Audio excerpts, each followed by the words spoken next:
Well, Professor Mohammed Morandi from the University of Tehran joins us now. Thank you very much for being with us, Professor. I just wonder, first of all, what has Iran achieved by this attack on Israel? Very few of the missiles got through. It, in effect, failed. Many people are calling it a humiliation for Iran. I think that's a lot of wishful thinking on behalf of you and your colleagues at Sky News. It was a massive blow to the Israeli regime. And the history of this conflict doesn't go back to last year. It is 76 years of ethno-supremacism, ethnic cleansing, and this is a racist regime that you support.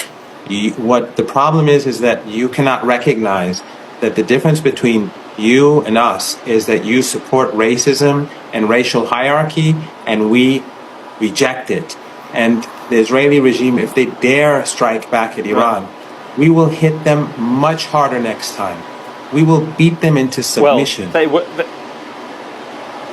they will strike back, won't they? No sovereign country can put up with having 180 ballistic missiles fired at them, so they will hit back, they will hit hard, and they could well hit your nuclear facilities, your oil production installations. They could cause Iran serious damage. Listen, instead of the rhetoric, be real, because you're misleading your own people. Iran has countless underground missile sites with hundreds of thousands of missiles across the country. They were made after the U.S. invasion of Iraq and Afghanistan to deal with a potential war with the United States. So this puny regime, it is not a state, it is a colony. It is a racist, ethno-supremacist colony which the people call themselves the chosen people. Unlike you, we do not believe in chosen people.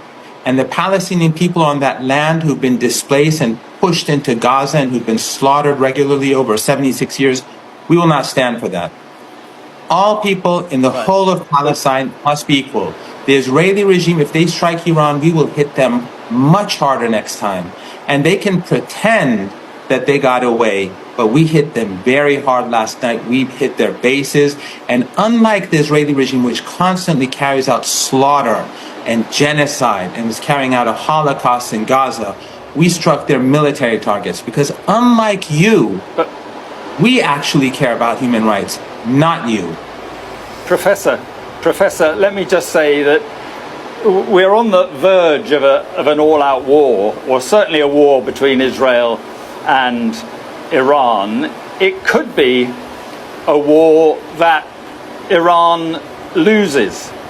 If Iran does lose that war, do you think that the current Iranian regime could survive a defeat? Because that is if what you say is right and Iran is going to hit back even harder, that could be where this all ends up. Iran will not hit back harder. Iran will hit back much harder. The head of the Iranian forces says Iran will target and destroy all of the Israeli regime's infrastructure. This was the tip of the iceberg. Iran will lose no war. The Israeli regime will. It is time for you and others to end your racism and to end your support for the superior race and to accept that all people in Palestine have equal rights and the Palestinian people have a right of return. Jews, Christians, and Muslims are equal. Unlike what you say, they are equal, and we will accept nothing less than that. The regime must go, and all people must be treated equally. Right. And if the only thing, there's no doubt that Israel will lose, but the only variable here is the United States.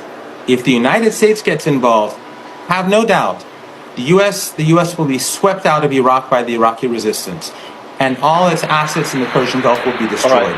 All those regimes that U.S. bases will be destroyed, and the oil and gas markets will cause a situation where the global economy will collapse and millions of people will be on the move. So be careful about making stupid mistakes, and the West should stop with its arrogance and get real for once.